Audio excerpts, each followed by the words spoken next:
That's pretty cool.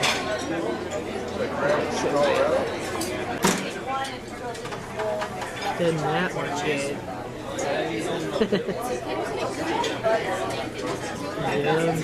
Those are some serious crab legs. Don't get those at Red Lobster.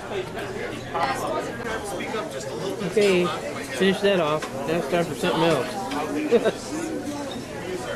That was so good. It was thick like a steak almost. Dan's still working on his. Here you go.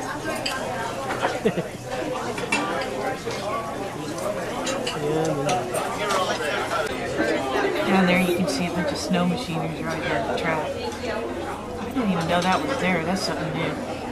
That's pretty cool.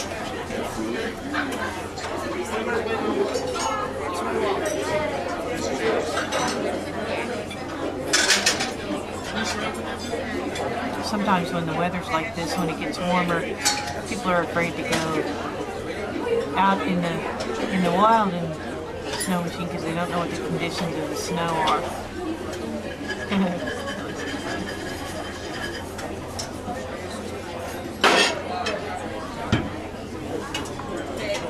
Doesn't like burping on film, sorry.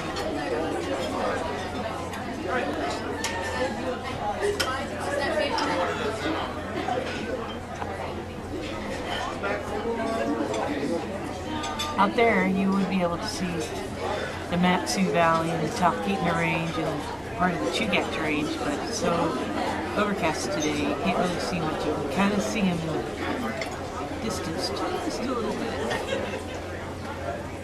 The overcast.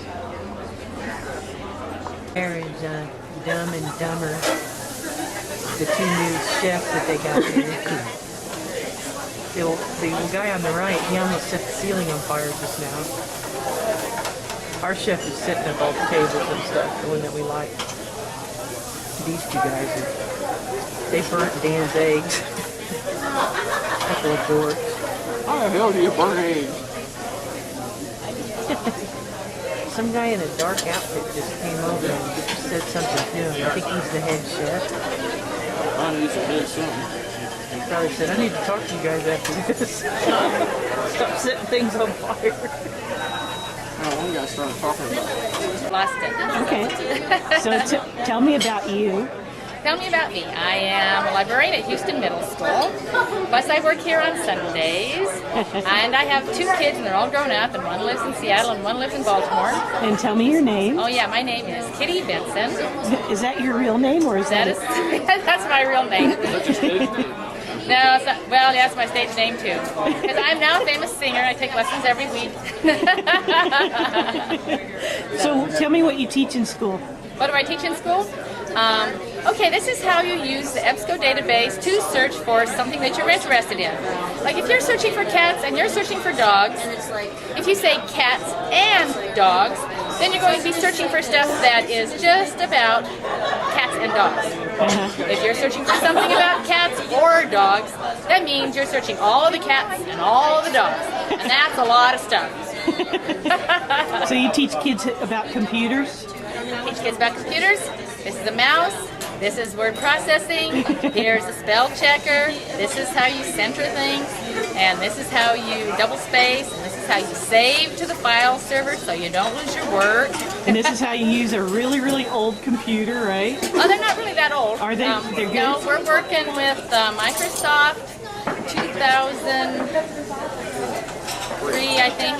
And the computers are about 3 years old. We're rotating computers every 3 years. Oh, good. They're on lease. So okay. you come here to make real money, right? Yeah.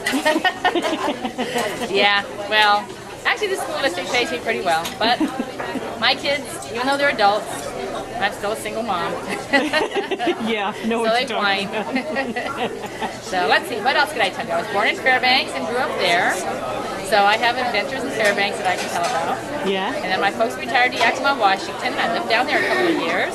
So what's your favorite memory from Fairbanks when you were a kid? Favorite memory from Fairbanks?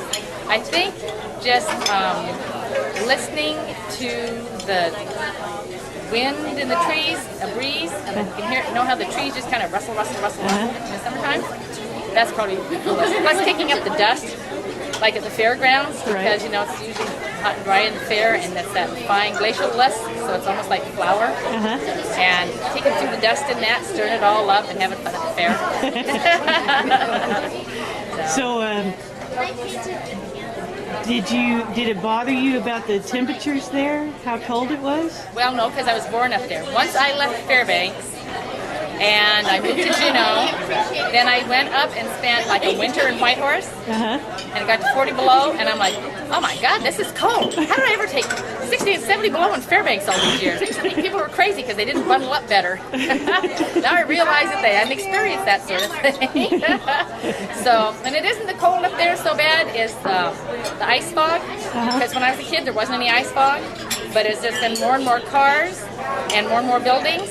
First, the ice fog was just like right in the downtown, and then the ice fog like made these tunnels down the main roads, like down Airport Road. Right. And then it started spreading out. And now it covers the whole valley. Really? And then when I went to UAA up there, I could stand on the main part of the campus, like where they have that circle of flags in the Right, summertime, right. and I could look out over this layer of ice fog, right, like the tops of the clouds. But then when I was living in Juneau a few years later, and somebody had come from UAA and was working in Juneau, and I talked to him, he said how he hated the ice fog, and I said, yeah, but you can get up on the West Ridge there and get up and away from it, right? Or up on the campus, you can get away from it. He says, no, you have to get all the way up on the West Ridge to get up and out of it. So that ice fog is just spread and spread and spread. Wow. And it's the same consistency of LA smog. Really? Because it's the particles from the combustion and everything. And because it gets cold, then it just can't go anywhere. So it solidifies and forms ice fog. That's so. And so I don't want to be up there and living in that and breathing it. Oh yeah. Nowadays, people with money move out of the Fairbanks area and live up in Goldstream Valley or Right. Fox or someplace like that. But when I was a kid, there were trails out to those places. It took a half a day to get there. So people didn't live out there, but now they do. It's really grown, hasn't It it? has grown a lot, yeah. And I went a couple summers ago and looked at my folks' old place, and it's like on the flat area between downtown and the airport. Right. The airport wasn't there when I was a kid. But it's just like, in the wintertime, I just know that's so socked in with ice fog that I wouldn't want to live there, even though it's still a nice place. Right.